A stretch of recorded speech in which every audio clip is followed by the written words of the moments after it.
masjid ini, yang mana bukan hanya sebuah masjid, melainkan madrasah yang dihuni oleh beberapa santri. Para santri dituntut menjadi sebuah kadar ulama. Mereka dipupuk oleh buku-buku dan kitab-kitab yang diajarkan oleh sang guru.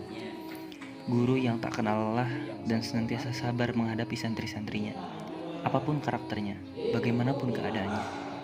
Masjid ini didirikan sejak tahun 2011 dari sebuah tanah yang diwakafkan, dan kemudian dibangunlah masjid di atasnya oleh Ustadz Haji Nurdin Sa'bana sebagai pelopor pembangunan masjid ini.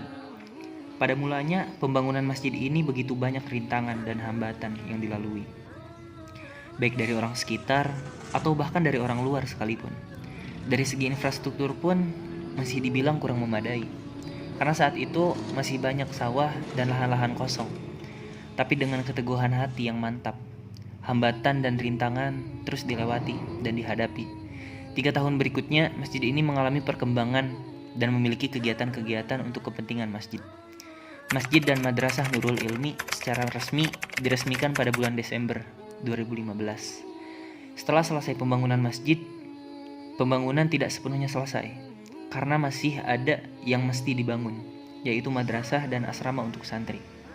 Pembangunan madrasah ini bertujuan untuk asrama santri, tempat belajar ngaji, juga perpustakaan.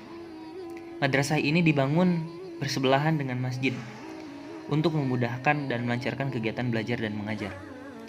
Masuk ke tahun berikutnya dengan berbagai pemikiran dan inovasi demi kemakmuran, DKM Masjid dan Madrasah ingin memperluas tanah dengan tujuan perluasan lahan parkir dan pelaksanaan sholat id dan pengurusan hewan kurban, dan dilanjutkan dengan perluasan masjid atau renovasi. DKM Masjid sempat ragu karena dengan jumlah uang yang harus dibayar tidaklah sedikit, tapi dengan keteguhan hati dan keikhlasan niat, Ustadz Nurdin atau yang biasa disebut Ustadz Idong, sang DKM, pernah berucap dalam satu perbincangan ringan, "Ngajrit kalangit," ucap beliau. Dan alhamdulillah, dalam kurun waktu 5 bulan, tanah ini terlunasi dan menjadi milik masjid ini. Itulah salah satu implementasi innallaha ma'adhani abdihi. Allah bersama prasangka hambanya. Dengan niat yang lurus dan keyakinan yang tinggi, berapapun jumlah luas tanah dapat kita beli.